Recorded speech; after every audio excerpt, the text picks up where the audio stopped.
Yuvraj Gokul BJP നേതാവ് നമ്മോടൊപ്പം ചേർന്നു. യുവരാജ്, തിരുവനന്തപുരം നഗര കോർപ്പറേഷനിലെ വിജയം ഗംഭീരമാണ്. ബി.ജെ.പി മുമ്പ് തൃശ്ശൂരിൽ ലോക്സഭയിലേക്ക് ജയിച്ചതാണ് ഇതുവരെയുള്ള ഏറ്റവും വലിയ വിജയം. പക്ഷെ അതിൽ സുരേഷ് ഗോപിയുടെ വ്യക്തിപ്രഭാവവും മറ്റുമൊക്കെ ആട്രിബ്യൂട്ട് ചെയ്യപ്പെട്ടിരുന്നു. ഇവിടെ പക്ഷേ തികഞ്ഞ രാഷ്ട്രീയ വിജയമാണ്, ആരുടെയും വ്യക്തിപരമായ വിജയം എന്നുള്ള നിലയിലൊന്നും കാണാൻ കഴിയില്ല. തിരുവനന്തപുരം എടുത്തു എന്നുള്ളതിനപ്പുറത്ത് ഈ തെരഞ്ഞെടുപ്പിനെ എങ്ങനെ കാണണം, ബി.ജെ.പി എങ്ങനെ കാണുന്നു?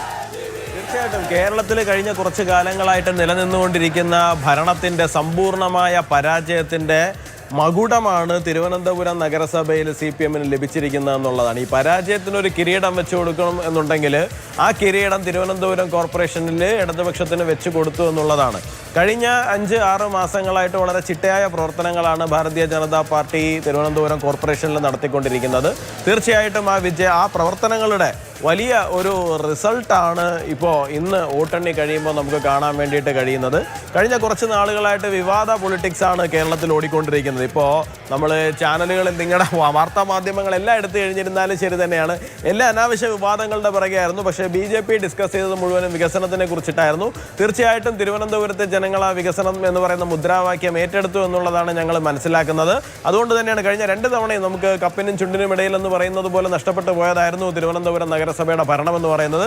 ഇത്തവണ തീർച്ചയായിട്ടും നമുക്കൊരു 6 മാസത്തെ ചിട്ടയായ പ്രവർത്തനങ്ങളിലൂടെ അതിൻ്റെ നഗരസഭയുടെ ഭരണം പിടിച്ചെടുക്കുവാൻ വേണ്ടിയിട്ട് സാധിച്ചിട്ടുണ്ട്. തീർച്ചയായിട്ടും ഈ വിജയം വലിയ സന്തോഷവും മുന്നോട്ടുള്ള വലിയ കുതിപ്പിനുള്ള ഊർജം തരുന്നതുമാണ്. ഇപ്പോൾ ഈ തൃശ്ശൂരിലെ പെർഫോമൻസ് അത് വളരെ മോശമായി പോയോ? എന്താണ് അവിടെ സംഭവിച്ചത്? അവിടെയാണല്ലോ കൂടുതൽ സജീവമായി സുരേഷ് ഗോപിനെ നേരിട്ട് സജീവമായി ഇടപെടുന്നു, കലിംഗ സഭ ഉൾപ്പെടെ സംഘടിപ്പിക്കുന്നു. എന്ത് പറ്റി തൃശ്ശൂരിൽ എന്നാണ് അങ്ങേക്ക് തോന്നുന്നത്?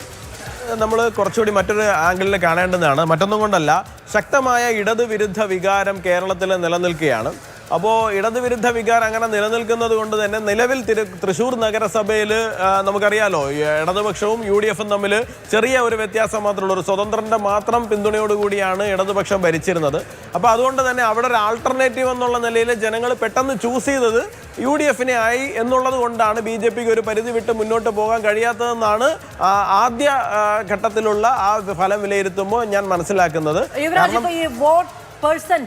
അതിലടക്കം ഉണ്ടാകുന്ന ഇപ്പോൾ ശരി, പന്തളം LDF പിടിച്ചെടുത്തു, നിങ്ങൾക്ക് അവിടെ നേരത്തെ ഭരണമുണ്ടായിരുന്നതാണ്. പാലക്കാട് നിങ്ങൾക്ക് നിലനിർത്താൻ പറ്റിയിട്ടുണ്ട്, നിങ്ങൾക്ക് തൃപ്പൂണിത്തറ പുതുതായി സ്വന്തമാക്കാൻ സാധിച്ചിട്ടുണ്ട്, നിങ്ങൾക്ക് തിരുവനന്തപുരം കോർപ്പറേഷൻ സ്വന്തമായിട്ടുണ്ട്. നേരത്തെ അധ്യക്ഷൻ പറഞ്ഞത് 20% മുകളിൽ ഒരു വോട്ട് പെർസെന്റ് നിങ്ങൾക്ക് സ്വന്തമാക്കാൻ സാധിച്ചിട്ടുണ്ട് എന്നുള്ളതാണ്.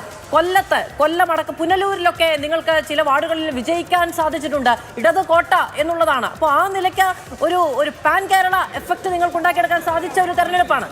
തീർച്ചയായിട്ടും അതിൻ്റെ കണക്കുകൾ പരിപൂർണമായിട്ട് പുറത്തു വരേണ്ടതുണ്ട്. 1640 വാർഡുകളാണ് കഴിഞ്ഞ തവണ BJP-ക്ക് ജയിക്കാൻ വേണ്ടിയിട്ട് സാധിച്ചത്.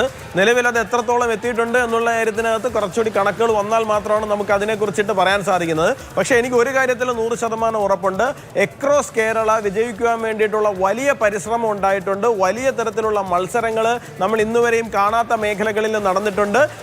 തീർച്ചയായിട്ടും അതിൻ്റെ ഒരു റിസൾട്ട് ടോട്ടൽ വാർഡുകൾ എണ്ണി കഴിയുന്ന സമയത്ത് എത്ര എണ്ണം വിജയിച്ചു എന്നുള്ളത് നോക്കുമ്പോൾ അത് കുറച്ചുകൂടി വ്യക്തമാകുമെന്നാണ് ഞാൻ മനസ്സിലാക്കുന്നത്. തീർച്ചയായിട്ടും ഞാൻ BJP-യുടെ ഇപ്പോഴത്തെ നിലയിലുള്ള കണക്കെന്ന് പറയാം. കഴിഞ്ഞ തവണത്തേതുമായി താരതമ്യം ചെയ്ത് കഴിഞ്ഞ തവണ 1640 സീറ്റുകളാണ് ടോട്ടലായിട്ടുണ്ടായിരുന്നത്. അതിൽ 1118 ഗ്രാമപഞ്ചായത്ത് സീറ്റുകളായിരുന്നു. ഇത്തവണ 1396 ഗ്രാമപഞ്ചായത്ത് സീറ്റുകൾ ഉയർന്നിട്ടുണ്ട്. ബ്ലോക്ക് പഞ്ചായത്ത് 37 ആയിരുന്നത് 55 ഉയർന്നിട്ടുണ്ട്. ജില്ലാ പഞ്ചായത്ത് 2 ആയിരുന്നുവെങ്കിൽ ഇപ്പോൾ അത് 1 325 കോർപ്പറേഷൻ മുനിസിപ്പാലിറ്റി ഡിവിഷനുകൾ.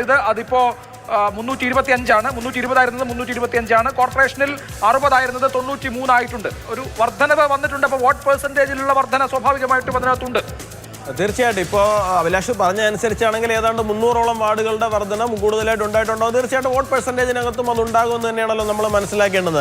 അത് മാത്രമല്ല, എത്ര സീറ്റുകളിൽ 2ാം സ്ഥാനത്തുണ്ട് എന്നുള്ളത് കൂടി നമ്മൾ നോക്കേണ്ടതുണ്ട്. കാരണം ഒരു മത്സരത്തിലേക്ക് വരുമ്പോൾ തിരുവനന്തപുരം നഗരസഭയിൽ തന്നെ BJP-യുടെ വളർച്ച എന്ന് പറയുന്നത് ഘട്ടം ഘട്ടമായിട്ടാണ്. 2005 0 ആയിരുന്നു എന്ന് എല്ലാവരും പറയും. പക്ഷേ 22 സീറ്റിൽ അന്ന് BJP 2ാം സ്ഥാനത്തുണ്ടായിരുന്നു. 2010 അത് 6 വിജയവും 17 2ാം സ്ഥാനവും വന്നു. അത് 2015 എത്തുമ്പോൾ അത് 35 വിജയത്തിലേക്ക് കൺവേർട്ട് ആവുന്ന സാഹചര്യം ഉണ്ടായി. നിരവധി സ്ഥലത്ത് 2ാം സ്ഥാനം വന്നു. കഴിഞ്ഞ തവണ അതുപോലെ തന്നെ 35 നമ്മൾ ജയിക്കുന്ന സമയത്ത് കയ്യിലുണ്ടായിരുന്ന 10 സീറ്റ് നഷ്ടം വരുന്ന ഒരു സാഹചര്യം ഉണ്ടായിട്ടാണ് ആ 35, അതായത് പുതിയ 10 സീറ്റുകളാണ് പിടിച്ചെടുത്തത്. ഇത്തവണ അത് ഉൾപ്പെടെ നമുക്ക് 50 സീറ്റുകളിലേക്ക് കയറാൻ വേണ്ടി സാധിച്ചിട്ടുണ്ട്. അതുപോലെ തന്നെയാണ് കേരളത്തിലെ നമുക്ക് അന്തിമ കണക്കുകളിലെ ലഭ്യമാവും. എനിക്ക് ഷഹീദുണ്ട്.